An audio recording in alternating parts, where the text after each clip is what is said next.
O sa mga DDS na panay comment, dyan nakatulong ka lang. Kung makasalita kay Sara Duterte do si Sino ka nga chimay ka lang. O are, pakinggan nyo! Pakinggan nyo ang abogada!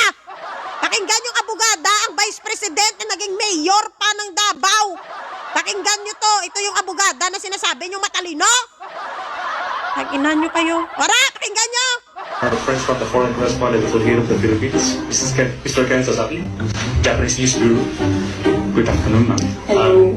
Do you understand Tagalog? No? So sorry.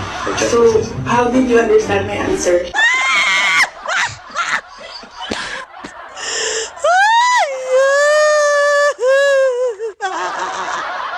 Do you understand Tagalog?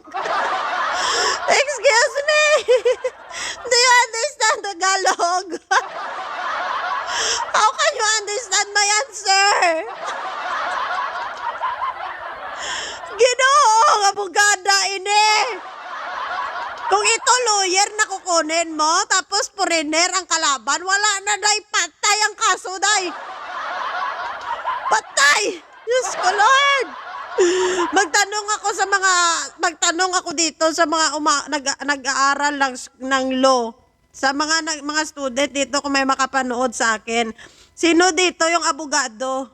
Sino dito ang nag-aaral ng law?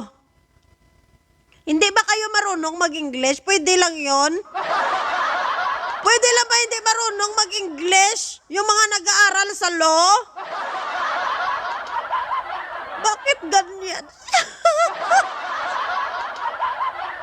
Abogada! Abogada! Diyos ko, Lord! Ang mag-interview pa na foreigner ang mag-adjust sa kanya! Diyos ko, Ginoo! Tapos maging presidente ito, tapos nagkakausap, excuse me, do you understand Tagalog?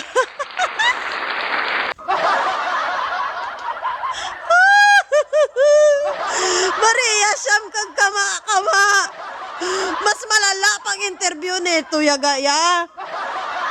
No, nakaraan, akala natin, plan A, plan B lang, yaga. Pero mas malala pa ito, ga. O, imagine mo, tinatanong siya ng interview sa kanya, yaga. Tingala ko pa inom-inom pa siya, kunwari, tubig. Di puta, get English, ini.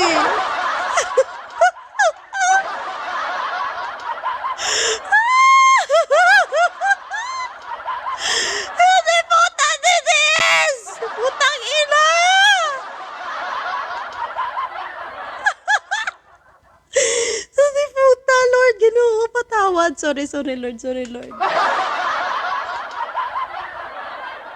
Ang lala, gaya ang lala nito. Gaya. Excuse me, do you understand Tagalog? Ay, Ginoo ko, Lord. Paano nakapasa sa bar ito, Lord? Paano nakapasa ito sa bar? Paano naging attorney ito? Paano naging abogada ito, Lord?